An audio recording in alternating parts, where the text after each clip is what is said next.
Hello again, everyone. Thank you, Dr. Troyer, for a great presentation. Up next, I will be moderating our research panel. Today, we're joined by three leading researchers from Stanford University, Dr. Poston, and from the University of California in San Francisco, Dr. Boxer and Dr. Vandevrede.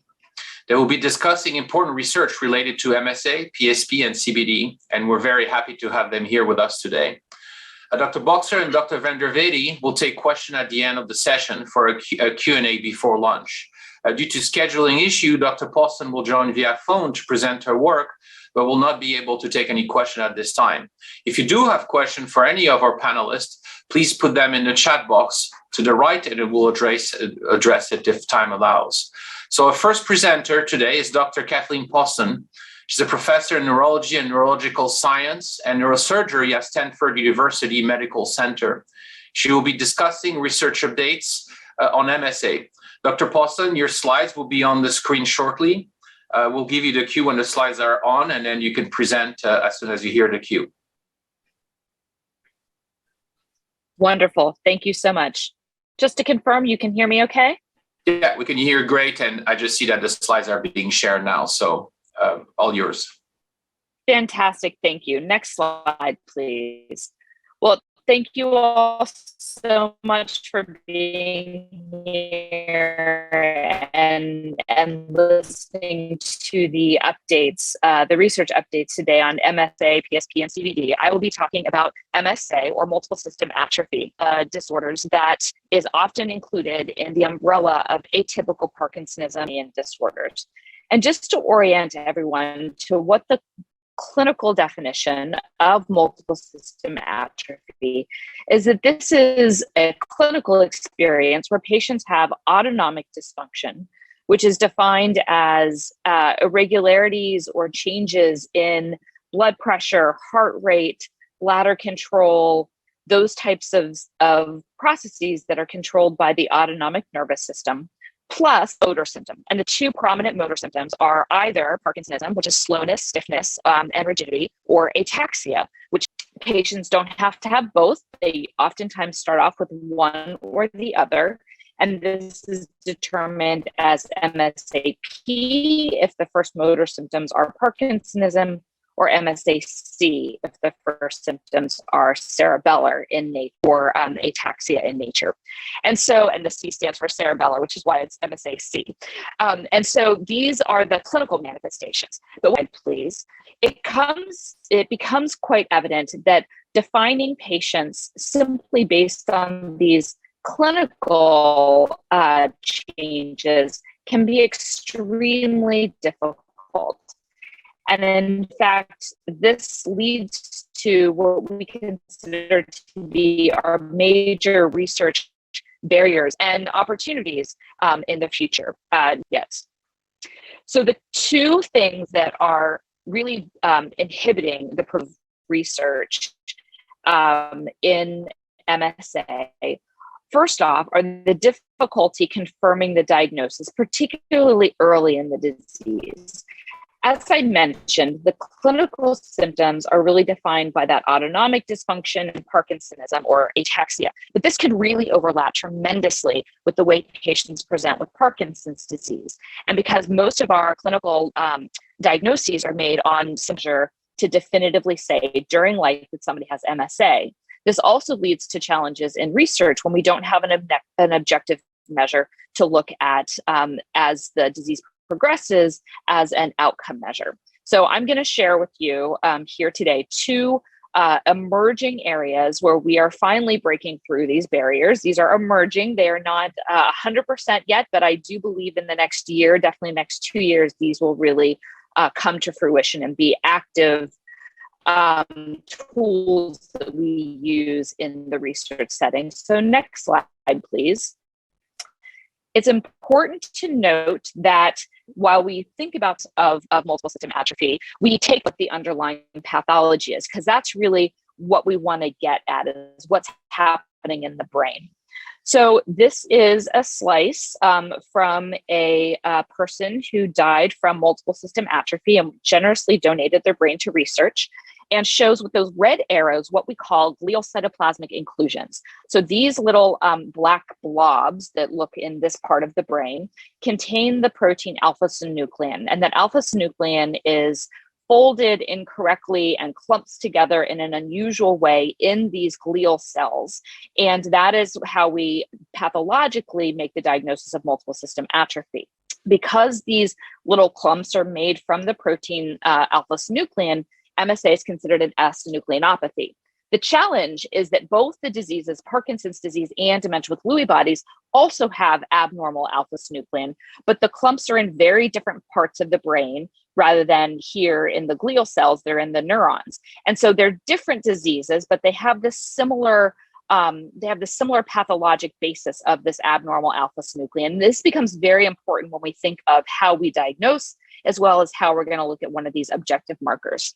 So next slide, please. Traditionally, one of the best ways that we've been able to identify people with Parkinson's disease versus people with MSA is that the standard diagnosis was a brain MRI scan.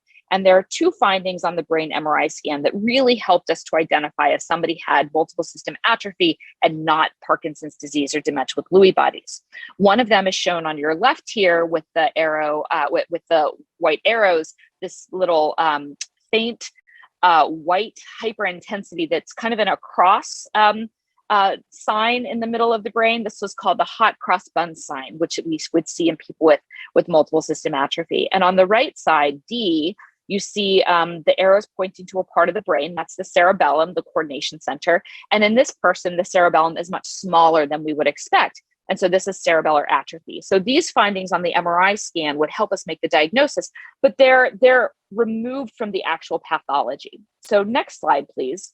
This is really hot off the press, brand new information that we now have the potential PET scan, which is specific to MSA. So a PET scan is different than an MRI scan in that there is an injection of a chemical which binds to specific proteins in the brain. So rather than looking at structural changes, we're actually looking at abnormalities in the actual proteins. And this is a novel PET tracer from a company that believes they have a tracer that can identify people with MSA. On the bottom panels, there are two individuals with MSA. And the red part that's lighting up, that's abnormal binding to alpha-synuclein in the part of the brain that is the tracts are coming out of the cerebellum, where we would expect to see those abnormalities. And we don't see any of that red in the control participants. This data was just shown a month ago at the recent International ADPD meeting in Barcelona, Spain. And the company AC Immune, which is a Swiss biotech company, which I have no ties to whatsoever. I'll just say that right now. I do not work for them and do not have any conflict of interest with them. But they showed these images. This is very new. So this is literally the first public showing of any data in humans. And they believe that this tracer binds to that abnormal alpha-synuclein in MSA patients, but does not bind to abnormal alpha-synuclein in Parkinson's disease or dementia with Lewy body patients. So if validated, which it's a big if, it still has to be validated, but if validated, this could be our first really disease-specific PET tracer for MSA. And that would be very important and exciting, both for diagnosis in the clinic as well as for research studies. My last slide, next slide, please, is work that's been going on for several years, which is another attempt at trying to identify abnormal alpha-synuclein. And so this is a form called alpha-synuclein seed amplification assays, or SAA. It also goes by the term RT-QuIC or PMCA. So it's got a lot of 3 and 4 letter acronyms. The idea here is that we take tissue from some part of the body and identify the abnormal alpha-synuclein by putting in a reaction that amplifies the abnormal alpha-synuclein and has a readout of positive or negative. This has been work in progress for the last couple of years, and there are numerous companies that have really brought this forward. They look for this abnormal alpha-synuclein in the cerebral spinal fluid from a lumbar puncture. This has the best data so far, but there's also some data from skin biopsies. There's some early data from a biopsy from the nasal mucosa, and I will say it's a little bit more invasive than even those mid-turbinate COVID tests. So there's a camera that's up there, so I would not call that one a non-invasive procedure. And then there's some data from actually trying to do this from saliva. But what I'm showing you on the bottom panel is that while I think we're doing a pretty good job of identifying people with a synucleinopathy versus not, there's a lot of overlap between Parkinson's disease synucleinopathy and MSA synucleinopathy.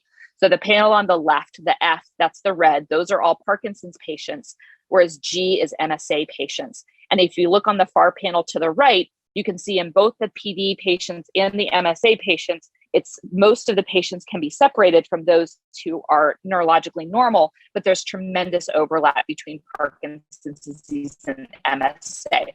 So we're not quite there yet in being able to separate Parkinson's disease from MSA using these synuclein seed amplification assays, but there's a lot of work being done in this area. And I think that we probably will be able to find a way to separate these two entities, and there's some early data to suggest some of the techniques work a little better than others. So this is a to be continued, and I expect to see a lot of publications in the next 12 months from folks that are trying to make this work.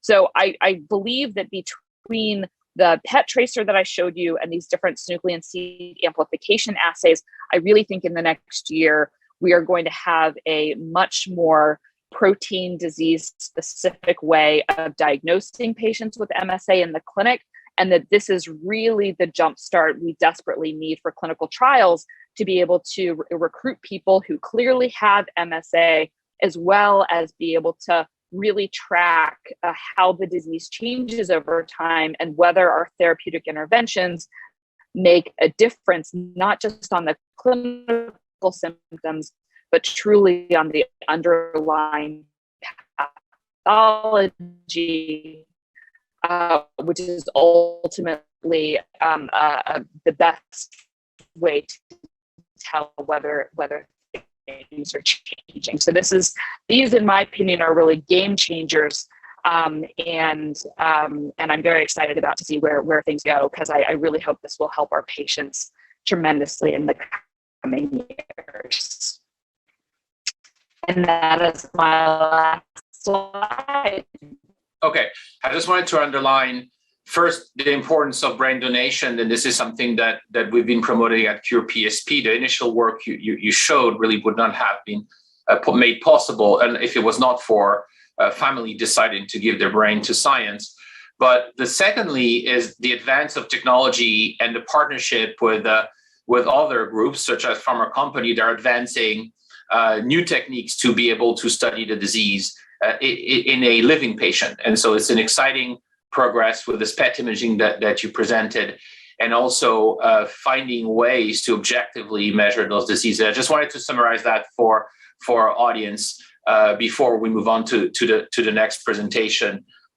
So thank you so much for this work. And if we have any question from the audience, we will send them to you so it can be addressed remotely. Thank you, Dr. Poston. So up next, we're going to move to Dr. Adam Boxer. Thank you, Dr. Boxer, for your time today. Adam is a professor. Dr. Boxer is a professor at the Department of Neurology at the University of California in San Francisco.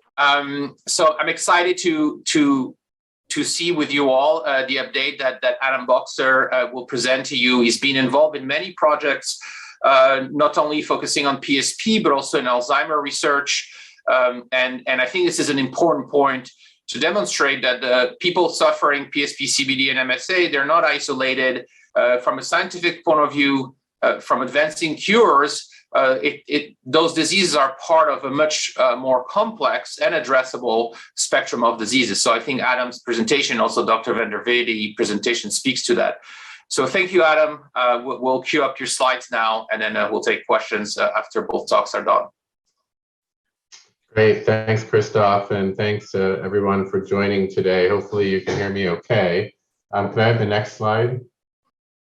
So really, I want to talk about PSP today, but PSP is part of a larger group of diseases where we think a protein called tau is central to the disease process. And the tau is a protein in cells that we think goes wrong and causes the cells to die. And you'll hear next from Dr. Vandevrede, who will be talking about corticobasal degeneration. And that also is caused by tau, but different than MSA that you just heard about, where we think the protein that causes it is synuclein. Next slide. And next. I won't go through all of this. Next. So we think that we define PSP and CBD and other rare genetic forms of tau diseases as primary tauopathies because when we look at people's brains at autopsy, we find that the only abnormal protein, or really the main abnormal protein that accumulates, is this protein called tau itself. Next slide. But there's a much more common tauopathy or disease where you have tau accumulating in the brain, and that's Alzheimer's disease. And so even though PSP and CBD and Alzheimer's disease are very different clinically, because they both involve tau, people with PSP and CBD may eventually benefit from advances in the understanding of tau and Alzheimer's disease for new treatments and diagnostic tests. Next. It's also interesting, and something that we don't understand is that in the diseases that you just heard about, like MSA and even Parkinson's disease, tau is somehow playing a role in the disease. We don't understand why, and you can't find it very easily in the brain when people pass away, but genetically, there's also some role that tau is promoting disease, even in MSA and Parkinson's. And so we think that focusing on tau as a target for therapies is important, because if you found something that worked, it might help with all of these diseases. Next. And there's just been a huge amount of new information about the biology of the tau protein that's come out over the past 4 or 5 years. Really just amazing what we've learned. And in the upper left-hand corner, we thought initially that the tau protein was something that stabilized structures inside nerve cells called microtubules that give the nerve cell the structure that looks kind of like a tree with different branches. But that was known for decades. But more recently, we've learned that tau in the upper right-hand panel also gets into the areas that connect nerve cells with each other, called synapses. And these are important for communication and for function. And in disease, somehow it's interfering with the synapses and messing up the works there. And the lower left-hand panel, it's also been learned that tau interacts with structures in nerve cells called mitochondria, and those are responsible for generating energy. And in the setting of abnormal tau, those interactions are disrupted. Now, this is really interesting in PSP because there have been environmental risk factors and toxins identified in studies in the past that might interfere with mitochondrial function. So now we know that tau is in the mitochondria as well, and when the mitochondria aren't working, tau isn't in the mitochondria anymore. So maybe that's one reason why that's involved. And then in the lower right-hand corner, we're also learning that tau binds to genetic material in the cells like RNA, and that might be part of the disease. So we're learning a lot about the biology of tau, and this is allowing us to develop new tests and diagnostic tests and treatments. Next. So we've known for years that if you genetically reduce the amount of tau in mouse models of Alzheimer's disease or seizures, that you can actually protect the mice from either amyloid toxicity. Amyloid is the protein that causes Alzheimer's disease in the upper left-hand panel. So most mice that have amyloid in their brain will die, or about 15% will die after about 6 months. But if you reduce the amount of tau, they survive. And in the lower left-hand corner, the mice also become resistant to seizures from a severe neurotoxin. And so many of the new treatments, the goal is to reduce the amount of tau protein in the brain, because for some reason, a mouse can tolerate low levels of tau in the brain. So next. So what's really exciting is just over the past couple of years, people have developed drugs in humans. Now, this is in Alzheimer's patients, but a very similar trial is now going on in PSP, where a drug called an antisense oligonucleotide can genetically reduce the amount of tau protein as measured in the spinal fluid. And you can see in different groups here, the amount of tau protein in the spinal fluid is going down over time by about the same amount as people saw in the mouse. And in the mice, that was enough to protect them from disease. So we don't yet know whether this helped the Alzheimer's patients, whether their memory got better, but we do know that it was safe and well tolerated. So we hope that the PSP studies, which are a few years behind the Alzheimer's disease studies, will be equally safe and well tolerated and might even represent an effective therapy. Next. But it turns out that reducing the amount of tau genetically with antisense oligonucleotides is not the only way that we're trying to treat PSP. So this is a model of how we think tau plays a role in neurodegeneration and cell death in tauopathies. So not just PSP, but also Alzheimer's disease. So we think the tau is normal initially. Next. But then it gets chemically modified, what we call post-translational modification, and that may be that might be one of the first steps in making the cell sick. Next. Then it causes the tau to aggregate. Next.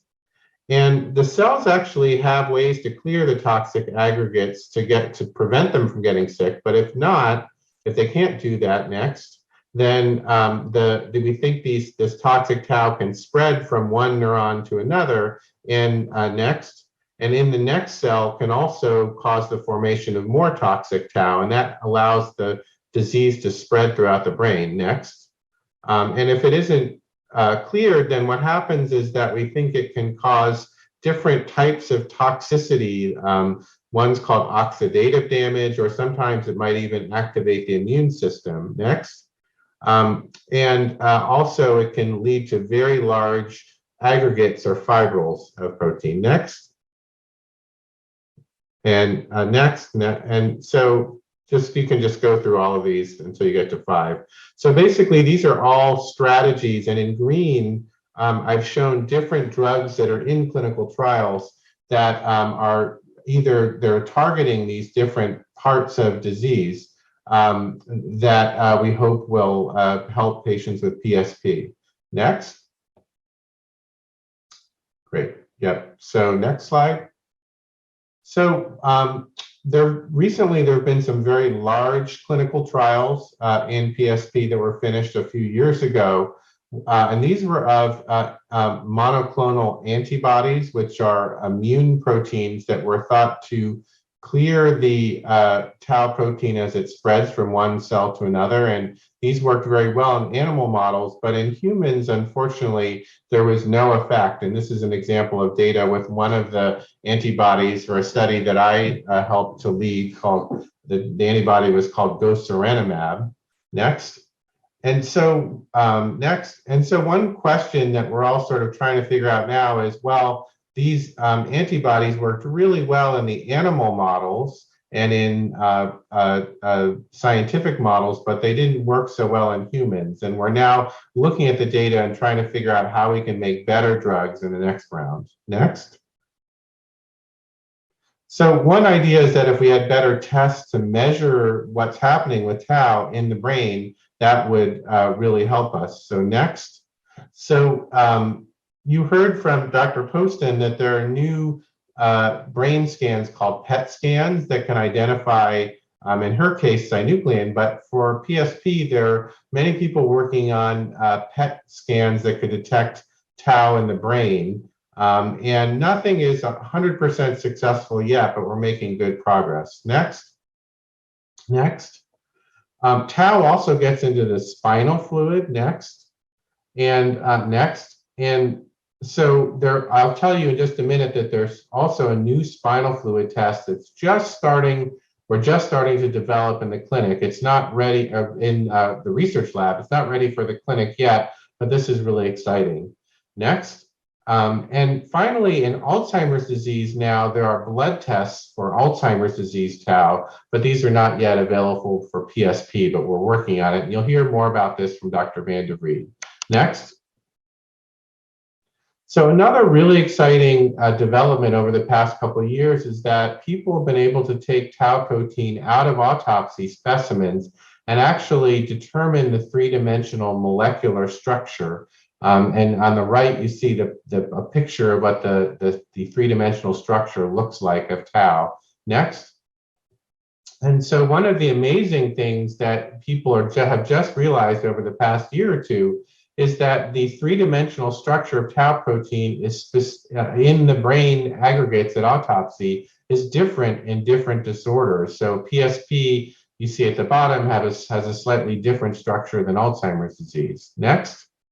But what seems to be the same in all of these diseases is that the real core of the structure is at the right side of the molecule, where you see the newer antibodies and newer biomarkers. And the drugs that I told you about that didn't work initially were binding to the left side of the molecule, and which may not be the key for toxicity. So we've learned from these new structures that maybe with new drugs that target this three-dimensional core and with new tests that target that, will be more successful. Next.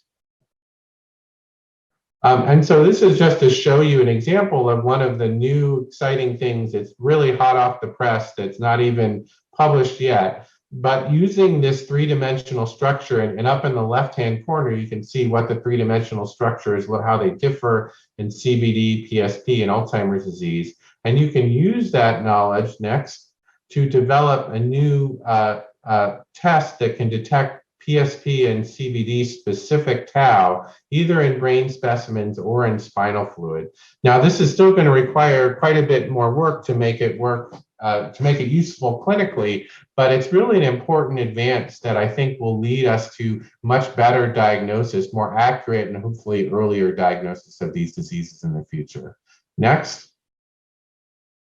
So I'm just going to stop here, and I think I went over my time a little bit, so I apologize. But so far, we don't have any effective treatments from clinical trials in PSP. But next, and I told you that 2 large trials were negative recently. Next. But we're learning a lot, and it's really exciting about the pace of new information that's coming out is really exciting. So one thing is that the three-dimensional structure of tau really is helping us to develop better drugs and biomarkers. Next. There are many new PSP clinical trials underway of different tau-directed, as well as anti-inflammatory and antioxidant molecules. Maybe these will be more successful. Next. And that's it. So I think it's Dr. Vandevrede next. Thank you, Dr. Boxer. And we have a few questions, and we'll keep them for the end of the session. So our final presenter, before we go into Q&A before lunch, is Dr. Vandevrede, Assistant Professor at the Department of Neurology at the University of California, San Francisco.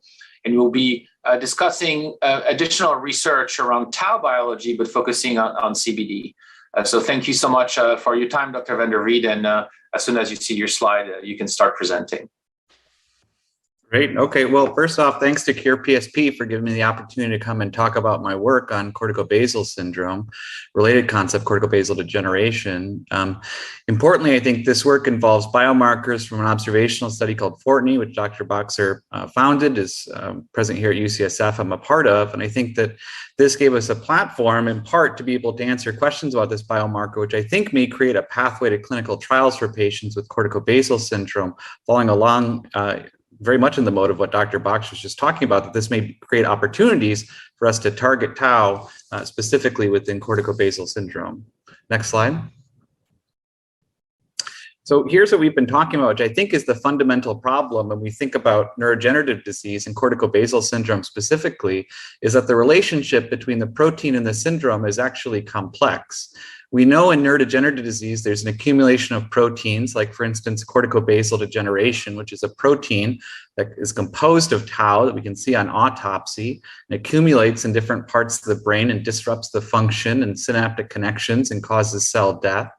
And wherever this cell death occurs can cause clinical symptoms that we collect and call syndrome. So for instance, corticobasal syndrome.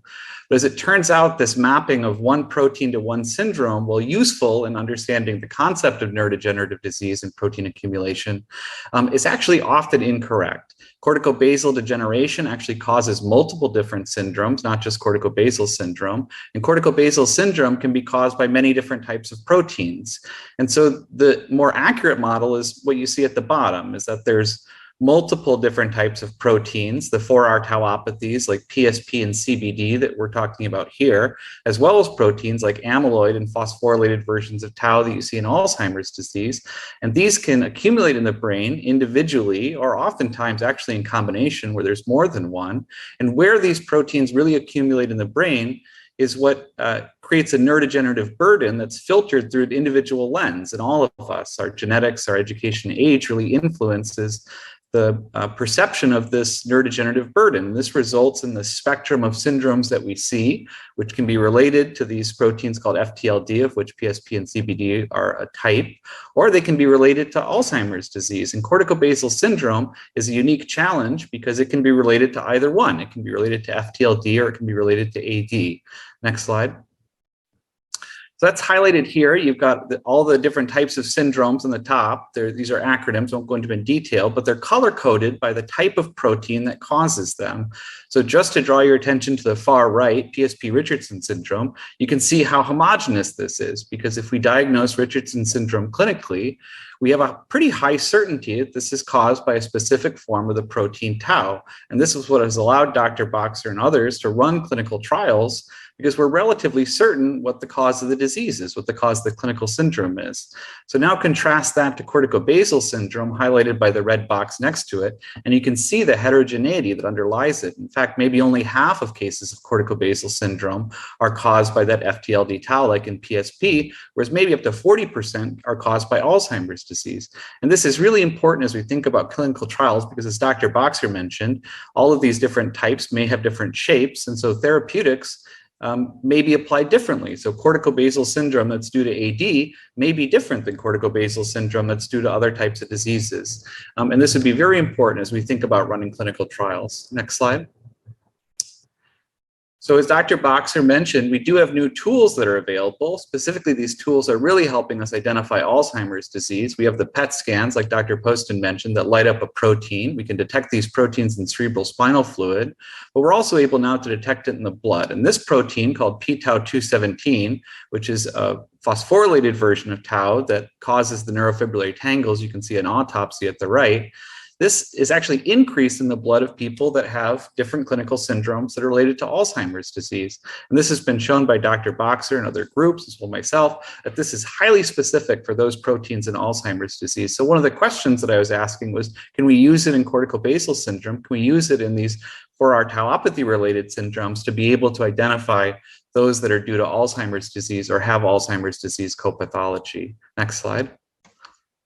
So just to show you, for anyone not familiar, this is FORTNI, 4-Repeat Tau Neuroimaging Initiative. This is coordinated at UCSF, but there's many sites across the country. This is just a schedule of what patients go through. I say these are heroic patients that donate their time and energy, and they come in and get clinical examination, neuropsychological testing, all the imaging you can imagine, donate their blood, cerebrospinal fluid. And this is really the foundation that lets me do the research that I'll show you some of the results of in a second. But I just want to acknowledge that this is what people are willing to go through that lets me do my research. Okay, next slide.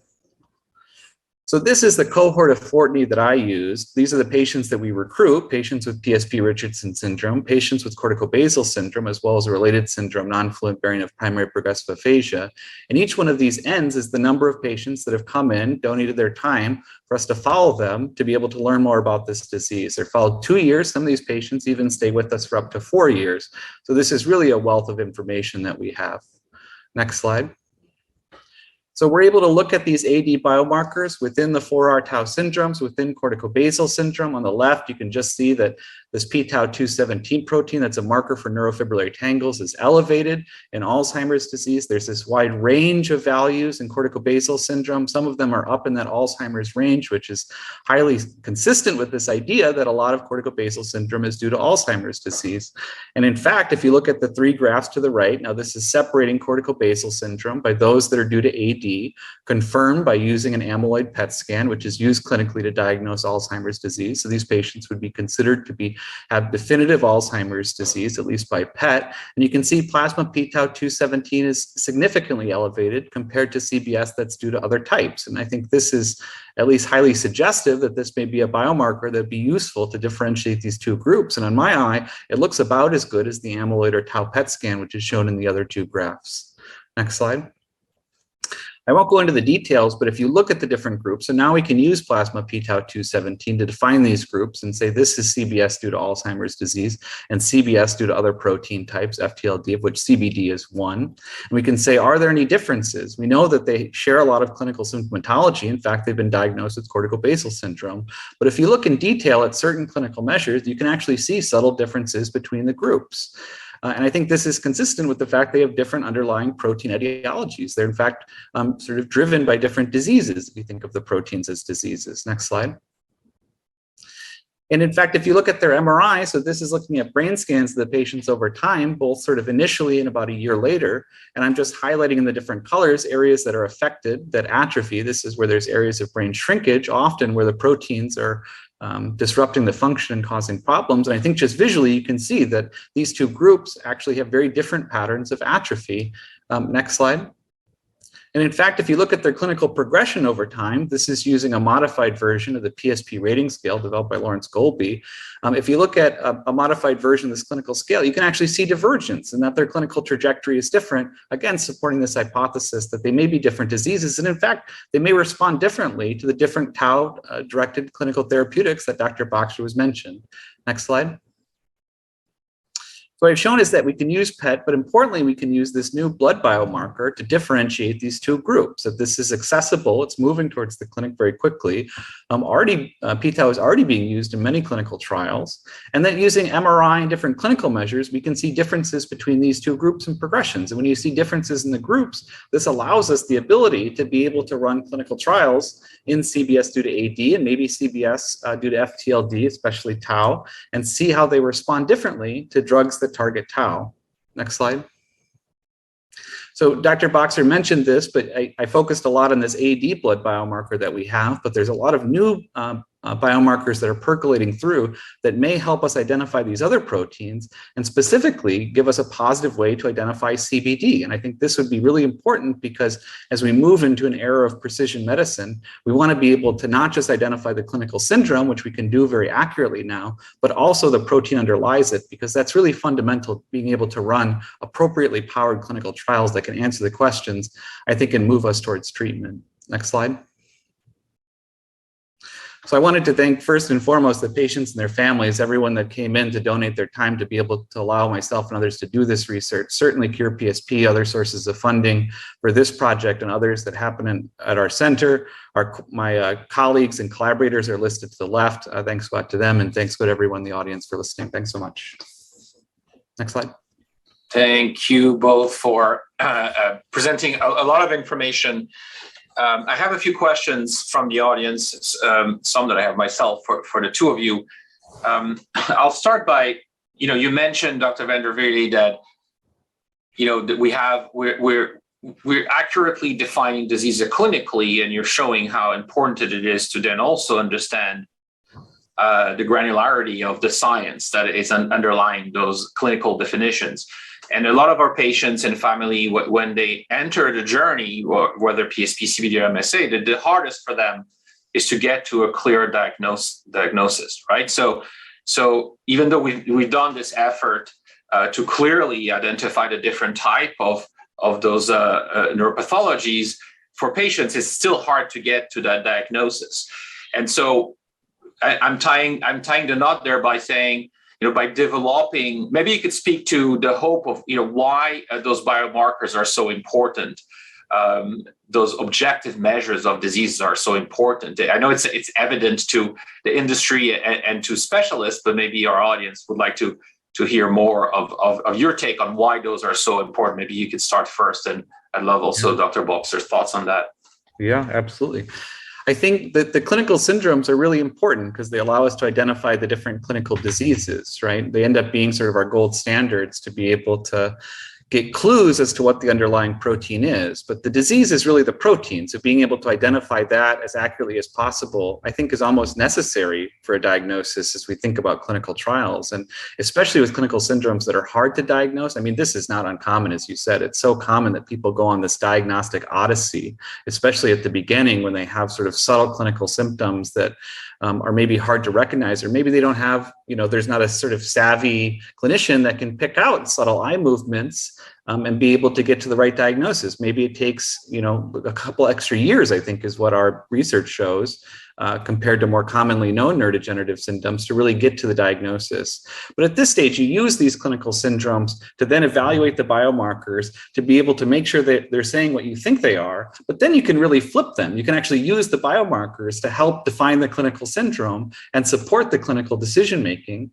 And there's even a thought that maybe we can start before there's symptoms. Maybe that these proteins build up in the blood, we know 10 years before there's ever clinical symptoms.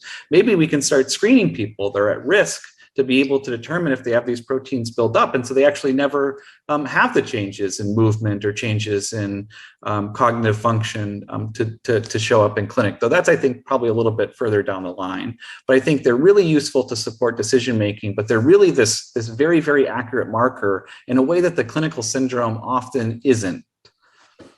Yeah, thank you for that. And Dr. Boxer, maybe I'll attach another question to that.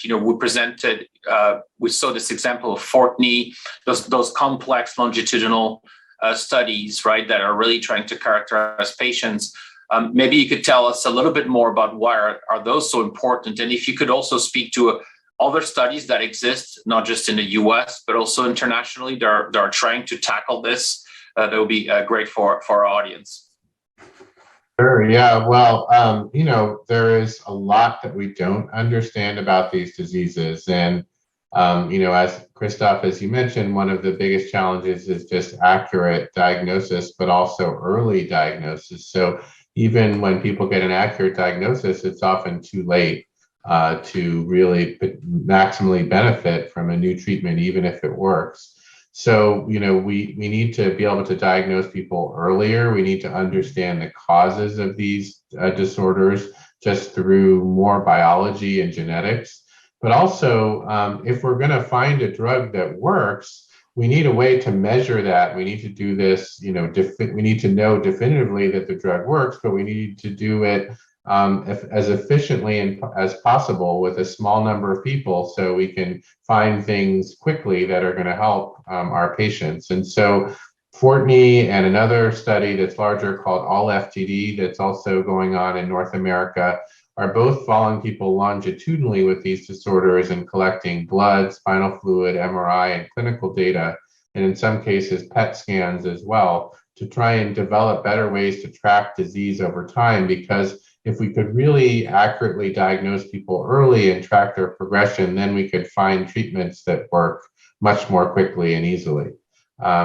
There are some similar studies in other countries. There's a German network that's doing a similar study, and also in the UK, there's a study called Prospect, which is also doing a similar study. Thank you. So both your presentation mentioned this phosphorylated form of tau. So it's a specific form of tau called p-tau217 that has been talked a lot because it's an advancing biomarker for Alzheimer's disease. And I've seen some of the slides show that it's specific to Alzheimer's, meaning that it doesn't detect significantly PSP when you compare Alzheimer's and PSP. So maybe this is a complicated question, but I'm wondering if either of you could speak to, what might be needed for us to get to an exciting maybe form of tau that seems to be specific to PSP, and hopefully that can be detected in the blood. So I know this is a complicated question, but it took many, many years to get to that exciting new way to measure Alzheimer's. And I'm wondering if you could speak to what it might be needed for us to replicate this in PSP? If you could speak to that, that would be great. Yeah, so I mean, that's really the holy grail. I mean, if we had a blood test, then it would be so much easier to diagnose people accurately in an early stage. We think the first step to developing these blood tests, and really the way that the blood tests for Alzheimer's disease were developed, is to find a spinal fluid test that works. So the data that I showed, and also Dr. Vandevrede showed, this new test that we're working on with others at Washington University, led by Chihiro Sato and Randy Bateman. That's good. I think that'll be the first step. So once we get the test working in the spinal fluid, then there are ways to hopefully adapt that using very sophisticated technology to the blood. It's not a guarantee, but we think that might be one route forward to a blood test. There are other ways, and that's another reason why it's really important to be part of these research studies. We can also use new sophisticated technologies that can screen thousands of proteins or other chemicals in the blood simultaneously in different individuals. And so when we have enough people who have PSP versus other disorders, we can use these new technologies to hopefully find new proteins that we might not know about that could be diagnostic for PSP. Thank you. I just want to add one quick point, which is I think this is so true. This is the translational space that we work in to really bring these ideas forward into the clinic or into the research world. But it really rests on this really basic research, this fundamental understanding of tau biology and PSP biology and CBD. And some of the slides that Dr. Boxer showed, I think, are really key, is that we actually now have pictures of what these actually look like. We're able to look at aggregations under the microscope, but now we're able to look at the protein individually and see what the structure is. And it's these types of breakthroughs that lead to ways of identifying epitopes, maybe, that we can develop biomarkers for, and then find them in the cerebrospinal fluid. And then, as Dr. Boxer said, translate them into the blood.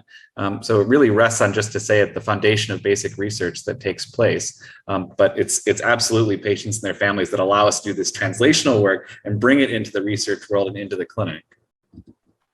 Yeah, thank you. That's a very important point. And I also wanted to mention to our audience that some of the work that Dr. Boxer presented, as he mentioned, was just accepted in a journal and not published yet. And this really shows how the progress is happening really as we speak, right? And those two labs and many others have a lot of postdoc and PhD students constantly trying to understand the basic function of tau so they can be developed into new therapeutics. So just wanted to make that point, and I appreciate you presenting this very recent data, Dr. Boxer. Yeah, not even accepted yet. Oh, well, I was predicting the future. Okay, so yeah, thank you for that. There's a question addressing what you presented, Dr. Vandevrede, about the complexity of, again, the protein underlying of CBD versus the clinical presentation. So someone is asking if you're aware of cases of CBS being caused by alpha-synuclein instead of 4R tau, and if so, do these cases proceed like CBD or Lewy body dementia? And I know you spoke to that in one of your slides, but this is someone asking about her husband who has been diagnosed both with LBD and CBS with this positive alpha-synuclein skin test. So it's a bit of it's complicated, but maybe if you could speak to that again for the audience would be great. Yeah, it's a great question, and it's actually in a lot of ways a really sophisticated and savvy question. I was able to sort of disambiguate using some of these tools that we have these different syndromes due to their protein causes. But I think if you remember back to that sort of complicated heterogeneity within corticobasal syndrome, is that there's many different types of protein causes that I kind of didn't mention in some ways. And there are at least case reports of synuclein causing corticobasal syndrome, but I have to say that it's not incredibly well studied. And one of the reasons that it's not well studied is that we don't have biomarkers to definitively determine what the underlying protein etiology is. In fact, Dr. Poston was mentioning some really exciting work in the synuclein synuclein field of these new PET radio tracers that we may have and new markers in the cerebrospinal fluid that will be able, and the skin biopsy as mentioned by the questioner, who will allow us to identify underlying synucleinopathy in patients and better understand how it affects the trajectory. It's even a slightly more complicated though than I am saying, because I'm still sort of mapping one protein to one syndrome, is that sometimes you can have more than one. So if there is synuclein, the question is the synuclein driving the clinical syndrome? Is it actually driving the presentation? And we need better ways to be able to answer that. One way would just be understanding all the proteins that are there. So if that's the only protein that's there, well, you have a very high likelihood that that's driving the syndrome. But when you still have an inability to detect other proteins like PSP or CBD, then it makes it really hard to answer those questions accurately, because we know that synuclein is often comorbid with other sort of pathologies. It's like a cousin of Alzheimer's disease. It's present in like 40% of cases. So it ends up being very difficult. But my hope would be in like 5 years, maybe 10 years, when we have more accurate biomarkers to really be able to identify all the proteins that are present, we can then look back in patients that participate and look at their clinical trajectories and say, well, was that different? Was there something that was different? Was there, for instance, autonomic dysfunction or sleep dysregulation that's common in typical Lewy body diseases, which are caused by synuclein? Is that more common in patients that were positive for that biomarker? We can begin to answer those questions, I think. But it's hard. It's really done retrospectively through these case reports at this point, just a couple of people that have it, and then maybe make it all the way through and have donated their brain to be able to find out definitively what the answer was, what the proteins were there. It's only been recently we can do that in life. So I think it's a good question, one that I hope to be able to answer in like 5 years maybe, or 10 years, but it's hard to answer now. Yeah, this is the challenge and of the speed of discovery versus the reality of how quickly those diseases progress. So I appreciate your answer here. There's a tough question for both of you, but maybe we could start with Dr. Boxer. Say, what do you think are the normal function of? So, what study should we still need to push forward to understand a normal function of tau? Like, do we know everything about tau, or are they still a major question of the actual role of tau in a normal cell before we can understand what it does pathologically? So Dr. Boxer, maybe you want to address that. You had a slide talking about those different functions, but are they still big question marks that the community is debating about for normal function of tau? Yeah, it's a great question. And I think there's a huge debate. Clearly tau is doing a lot in neurons and nerve cells. But the strange thing is that in a mouse and in other animal models, you can basically get rid of all the tau genetically, and the mouse is still normal. So even though tau is central to all these different brain diseases, PSP, CBD, Alzheimer's disease, you don't even really need it. At least that's what the animals suggest. It's not critical for brain function.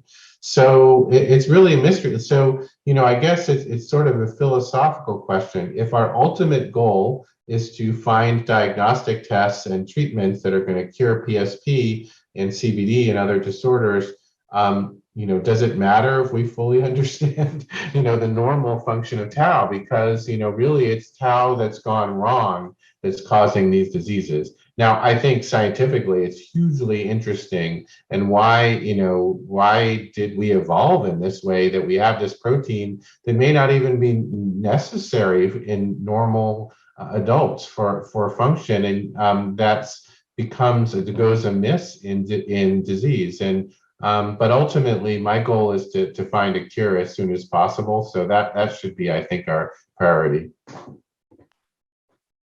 Yeah, before letting you go, Dr. Vandevrede, it's a great answer of, to develop therapies, we already have enough knowledge to go after new hypothesis or validate some ongoing hypothesis, and it's a hopeful message that you ended up with, because at first it is a bit scary of really, there's so much we don't understand about tau, but there's a lot of hope in developing therapies to prevent what it does when it's behaviorally abnormally. So that's a hopeful message.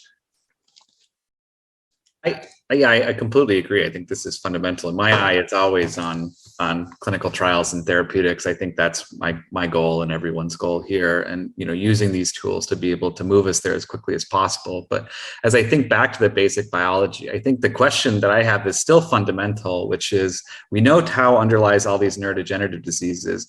We know that it's complicated in all the different modification that takes place, and we know that if it misfolds or gets modified in certain ways, it causes all these different neurodegenerative diseases. But sort of why when it folds a certain way, does it seem to have a predilection for certain areas of the brain? Why, if it gets these phosphorylation groups, does it go after the temporal lobe and cause memory and navigation problems?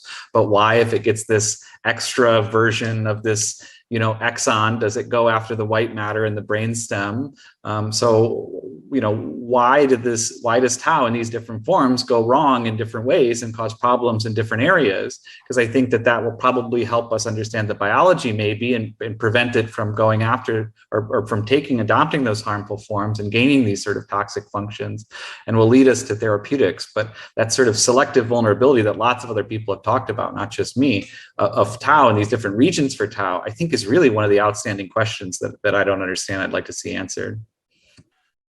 We have just a few minutes left, and there's a question that segues nicely with what you brought up there of the why of a lot of this question. Why does tau start to aggregate? So you mentioned, Dr. Boxer, an interesting hypothesis around mitochondrial function and potentially the effect of environment. And there's just a general question about this, where what's our state of understanding now how environmental factor or lifestyle, such as smoking or maybe traumatic brain injury or certain environmental exposure, might be a causal path towards PSP and other neurodegenerative disorders. Could you speak to that a little bit? Thank you. Yeah. So, I think one thing that we know seems likely is that it's probably multiple different factors in any one person. So it's not just that you had an environmental exposure or that you have genetic predisposition. It's probably both. But there is evidence from studies of larger populations and also specific small towns. So there's a small town on the border of France and Germany where there's been a chemical factory that made dyes for hundreds of years, and they dumped the waste into the ground. It got into the groundwater, and people were growing vegetables in their gardens, and the vegetables appeared to be taking up certain heavy metals, arsenic and chromium. And so the number of people who were getting PSP per year was about 14 times higher than the rest of the world. And so that's probably in my mind the strongest evidence that there are certain toxins in the environment. Now, this was a really bad, hugely polluted town where this happens, but it tells us a lot. And it's thought that chromium and arsenic can actually get into the mitochondria and these energy factories in the cells and mess them up and prevent them from working normally. That's very helpful. I think besides this one site that you mentioned, is that there might be different causes that, when they overlap, eventually lead towards developing those diseases. So there's no single smoking gun, so to speak, but it could be a combination of several factors. Yeah. So understand, yeah. The one thing I didn't mention is that when we look at the genetic risk factors for PSP, the strongest genetic risk factors are all related to tau protein. And so maybe you need both. You need these genetic tau risk factors, and you need some environmental exposure to really be at high risk. I know we'll have a lot of questions on the genetic risk factors, and we will have to dedicate a session on that, so our population understand what it means. There's a big difference between having an evidence that a mutation is linked to a disease versus identifying genetic risk factor for a disease. So we'll have to dedicate a full session on that. So it's 1 o'clock Eastern time. I want to thank you, both of you, Dr. Vandevrede and Dr. Boxer, for all the work you do. And we follow your work closely and are hopeful of all these events. So thank you all for participating. I appreciate your time. And so now we will move into a lunch break from 1 p.m. Eastern time to to 1:45, I believe. So this was a great session, and the question that we could not address, we'll address them later. Thank you so much, both, for your time.